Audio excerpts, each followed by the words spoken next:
आखाती युद्धाचा सांगलीत परिणाम, गॅस दर 55 वरून थेट 80 रुपये, रिक्षांच्या 2 किलोमीटर रांगा। आखाती देशातील युद्धाचा परिणाम आता थेट सांगलीतील LPG गॅस दरांवर दिसू लागलाय। इंधनाचा तुटवडा जाणवू लागल्यानं 2 गॅस पंप बंद पडलेत। सांगली मिरज शहरात एकूण 3 LPG गॅस पंप असून त्यापैकी सध्या फक्त एकच पंप सुरू आहे। त्यामुळे या पंपावर रिक्षा चालकांनी सकाळी 7 वाजल्यापासून मोठी गर्दी केली आहे। तब्बल 1.5 ते 2 किलोमीटर पर्यंत रिक्षांच्या रांगा लागल्याचं चित्र इथं पाहायला मिळते। वाढलेल्या गॅस दरामुळे वाहनधारक आधीच हैराण झालेत। LPG गॅस पंपावर विशेषतः रिक्षांची मोठ्या प्रमाणात गर्दी दिसून येते। यापूर्वी 55 रुपये प्रति किलो दरानं मिळणारा गॅस आता आखाती देशातील युद्धस्थितीमुळे थेट 80 रुपये प्रति किलो पर्यंत पोहोचलाय। त्यामुळे रिक्षा चालकांसमोर मोठं आर्थिक संकट उभं राहिलंय।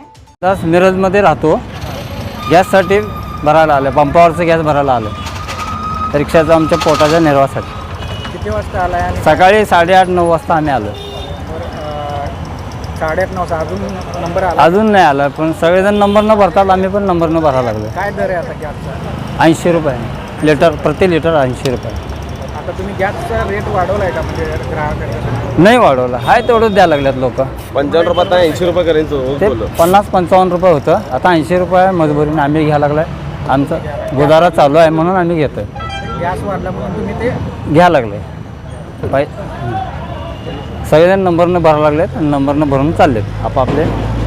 आम्ही मिरजेचे आले आहेत, काही कोपाडचे आले आहेत, सांगली मिरज आले आहेत।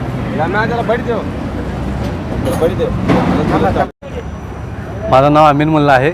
मी सांगली शहरात राहतोय आणि आज किती महिने तर झाले आमच्या सांगली शहरात तीन पंप होते, तर त्यावेळी रिक्षावाल्यांना एवढी कधी त्रास झाला नव्हता।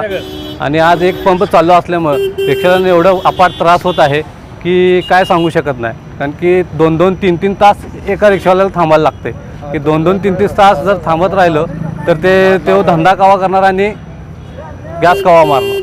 मग त्यामुळं सरकारला एक विनंती आहे की जे गॅस पंप बंद आहेत त्यांनी तुरंत लगेच चालू करावं, हेच आमची विनंती आहे।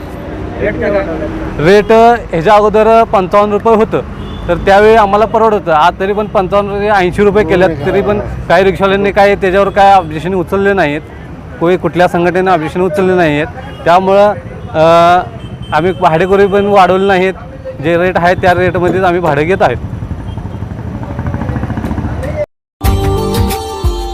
Subscribe now and press the bell icon. Never miss an update.